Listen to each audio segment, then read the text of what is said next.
What's up, fam? It's your boy, and you already know what time it is, baby. And we are here to talk about SPY calls to $500. Now, last week I came out and I talked about this a little bit here, but then in a couple weeks prior to that, I've talked about this systematically, how I've been adding option calls, $500 to be exact, for the price target for SPY to January 21st, 2022.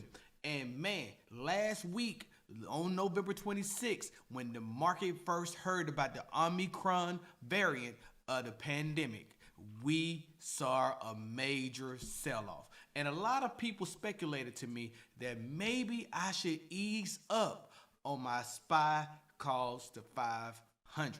Well, folks, I'm sticking to my guns, and we're going to talk about this a little bit here in this video. And what I want to do is actually show you the scenarios that I have planned out in my head, how this can play out.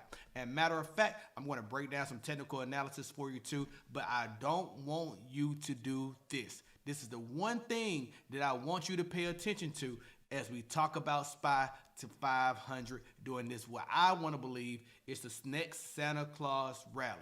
Okay, so let's talk about it from this standpoint here. Do not fall for the head fake. What do I mean by the head fake? So tomorrow, mark it on your calendar. Mark this date, November 30th. Fed Chairman Jerome Powell, Secretary of Treasury Janet Yellen on Capitol Hill, and they may instill fear. Fear for the simple fact that they may get out here and say some things that may make people believe that inflation is going to run hotter, and that can actually make the market pull back. So what do I mean there's a head fake of plenty, right? So let's look over at CNBC. Let's take a look at the futures. Let's see what we stand at right now. The headlines are gleaming. The headlines are saying, man, the market is bouncing back. Look at this. You got a 0.32 move in the futures on the Dow. You got a 0.28 move, which is about $13 on the S&P, which equates to about $1.3 on the SPY. And you actually see that the NASDAQ futures are up 0.27. And the 10-year actually going down 0.02 down to about $1 and 1.50%. I'm sorry. So this is what I want you to understand. We have not yet heard these two individuals testify on Capitol Hill tomorrow, right? So as much as it is to my dismay that we have seen a great push of a rebound based on what happened on Friday and how much of a recovery that we seen in the SPY itself along with the S&P, I have to take pause because I've been telling you, I've been saying this. If you've been following me, definitely follow me, subscribe to the channel if you haven't already, because I want to keep this news going as long as possible, and that you understand that SPY has systematic drops. I'm not here to talk about those systematic drops today, though. I want to talk about how do we line up on the technicals for how we can actually get to 500. So I'm going to break that down, but here's some of the things that you got to think about as you take this into consideration. Travel is being secured from any one of the countries that's dealing with anything with entry from South Africa into their continent or their country. We've seen that all over the place, okay? We've seen the airlines take a hit due to the incur.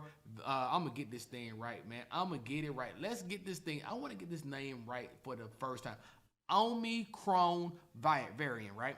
That's where a lot of people are paying attention to, but we're getting a lot of reports that's saying that this is not a major variant to be concerned with, that those who are really vaccinated are actually doing quite better than expected, more so than even with the Delta variant, that all these 30 mutations in the spike protein of the pandemic virus is not discerning at all. That matter of fact, that this mutation may have mutated so much that it has weakened itself to a point where no one should really have to worry about it. But then we're getting certain reports that come out and say that the CDC recommends that all adults get their own booster for their vaccination shot as well. So what are you to believe?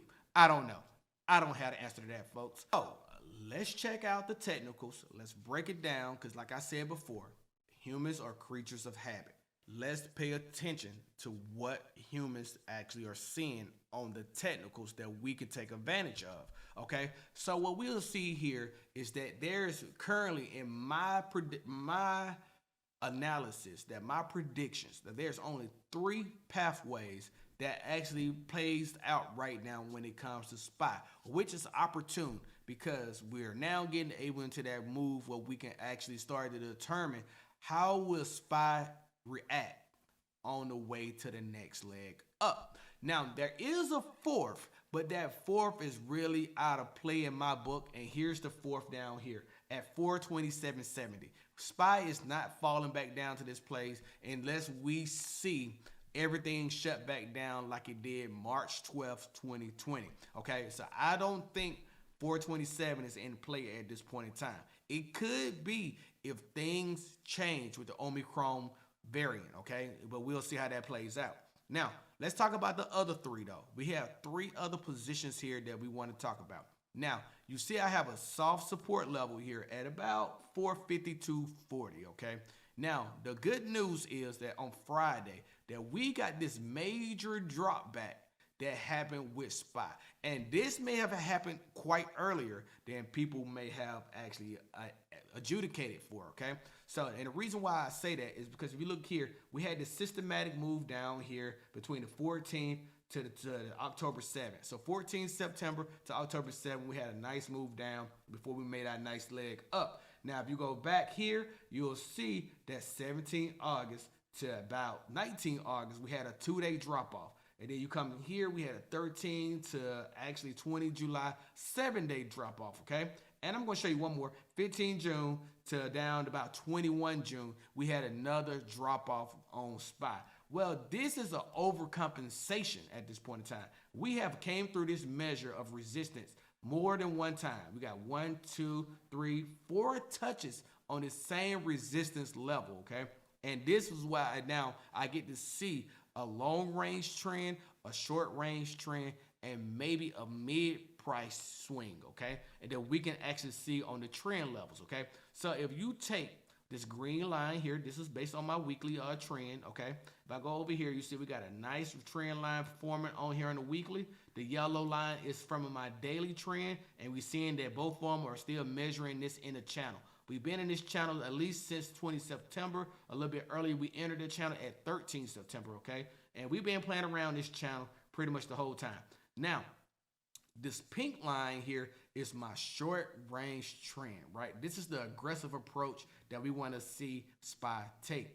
And we've seen that it was actually taking that systematic run up. And then all of a sudden, it broke down on 26 November based on this new variant news. So now we come in today, we see that what we're having right now on the technicals is that this is a doji that needs to determine which direction it's going, and it may be showing that momentum may be slowing in either direction, and this can be a push or pull fight on which direction we go. Now, if this moves to the upside, what I would expect is that we're going directly up against this resistance area again of 470, and we're going to retest that and see if we can push through, okay? But if for some odd reason that does not happen, what I would expect is that this will pull back down to about 461 before trying to make its next leg up. Now, the important thing is that we don't want this trend line to continue to trending on the green line. And here's the reason why. This is the worst case scenario in my book, okay? We only get SPY by 21 January at the very top. Maybe you will see about here that is 482.64. That might be the top, okay? Now, we would need some exponential movements to actually get to the level that we want. But we want to see a systematic approach where we want to see this actually move into the wedge of the pink and the yellow area that I have here, where we're starting to see that move that happens by like December 8th, where we're by 475 to 480 range, okay? Because when we get to that level, this level allows for us to see an approach that'll get a way more aggressive that takes and supersedes our daily trend line that actually gets us to levels where we can actually see 500 quite early. You can see 500 as early as about at the very top of this trend line. You can see it about 12 January, okay? But let's say it comes aggressively on this approach and then it breaks down here into back into the yellow daily trend line. You can see actually here will be at about 496. Now, this is why I talk about depends on how this chart plays out. It depends on how well I'm now taking profits, okay? Anything in the 493 to 495 region, I would start unloading contracts, okay? And I would leave runners for the potential run to 500 bucks, okay? And that is the run that I'm looking for. But if we aggressively take this approach where we actually start climbing and staircasing all the way up about 502 by 13 January, I'm unloading shares and letting a few run as long as they possibly can for a little bit more possible gain. So I see three different scenarios here, right? I see a scenario where we can get to 482, okay, by 21 January. I see a scenario where we can actually get to $500 by like 18 January on these contracts. And I see a scenario where we can parabolically swing all the way up to an aggressive approach where we can hit 500 by like 8 January, okay, on spot. Now, which one of these is more plausible for me right now? Technically, the one that's actually in play at this very point in time is the green line, right? What we're looking at 480. Now, we need to get more data so we can actually see the approach that we're actually going to be able to take. And if we enter this area sooner than expected, that better, because then we can make that move. Because then when it makes another systematic drop sometime in December, around 17 December to 20 December or 24 December, we can actually see that move down. We can get that level out of there and we can continue on the trend back up. So that's where I'm at when it comes down to the spot. If you like the type of content that I provide you with and the type of psychology I bring to the market, you definitely got to use that first link down below where you can join my Discord, you can be a part of the fam, and you can get all my short-term, long-term, and crypto trades all in one play. And man, you can also get access to me to understand the psychology I have behind the market. Also, definitely do yourself a favor and subscribe to the channel and bang that notification bell, baby. And if you don't do anything else, use that other link down below for a ladder where you can apply for life insurance in just 5 minutes. It's simply the right thing to do, not only for yourself, but for your family too. It's been your boy, Craig, man. I'll catch y'all in the next video. Y'all stay safe. Peace.